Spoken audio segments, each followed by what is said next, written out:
नाज़रीन, drama serial जान की नेक्स्ट आने वाली एपिसोड में आप देखेंगे कि नौशरवान जब बार बार ताना देता है दुआ को कि तुम्हारी वजह से फरा ने ये कदम उठाया है, तो उस पर दुआ कहती है कि ये उसका अपना फैसला था, वरना मैंने उसे मजबूर नहीं किया था कि वो अपनी जान ले ले। जिस पर नौशरवान कहेगा तुम्हें वहाँ जाने की ज़रूरत ही क्या थी, मैंने तुमसे कहा था ना कि तुम इस मामले से दूर रहो, मैं सिर्फ और सिर्फ तुम्हारा हूँ, लेकिन अब मुझे लगता है कि मैंने बहुत बड़ी गलती की है तुम्हें समझने में। जिस पर दुआ कहेगी हम हर रोज़ उसको लेकर लड़ाई झगड़ा क्यों कर रहे हैं, इससे तो यही जाहिर होता है ना कि आपके दिल में अभी भी उसके लिए मोहब्बत है। जिस पर नौशरवान कहेगा कि मैं तंग आ गया हूँ इस रोज़ की कश्मकश से। जिस पर कहेगी दुआ तो फिर ठीक है, आपको अब अपनी ज़िंदगी का फैसला करना ही होगा। उधर आप देखेंगे कि सुंबुल बहुत ही ज़्यादा परेशान होगी और उसके घर वाले भी। जिस पर कहेगा सरफराज के मुझे तो ये समझ नहीं आ रही है कि ऐसा भी क्या हो गया कि हमसे ये कितनी बड़ी गलती हो गई। जिस पर कहेगी सुंबुल की माँ कि मुझे ये नहीं समझ आ रही कि तुम्हारे अब्बा ने इस तरह से लोगों को परखने में किस तरह से गलती कर दी।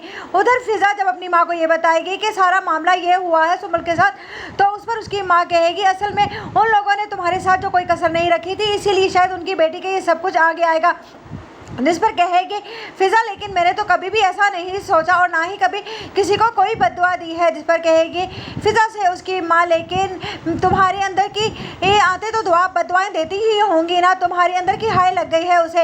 इधर आप देखेंगे कि फिर से नौशरवान जैसे ही घर आएगा तो दुआ से कहेगा कि तुम जानती हो कि मैंने अम्मा सैन को यहाँ पर बुलाया है कि वो चंद दिन के लिए यहाँ पर आएँ और तुम्हें समझाने की कोशिश करें। जिस पर दुआ कहेगी मुझे किसी को समझाने की ज़रूरत नहीं है, मुझे लगता है कि आपको समझाने की ज़रूरत है, इसीलिए आप जाएं और कुछ दिन हवेली रह आएँ, क्योंकि मैं अब आपके साथ रहना ही नहीं चाहती हूँ। इधर आप देखेंगे कि कशमाला बेगम को जब ये पता चलेगा कि फरा ने इंतहाई कदम सिर्फ़ और सिर्फ दुआ की वजह से उठाया है, तो वो कहेगी ये तो बहुत ही अच्छा हुआ।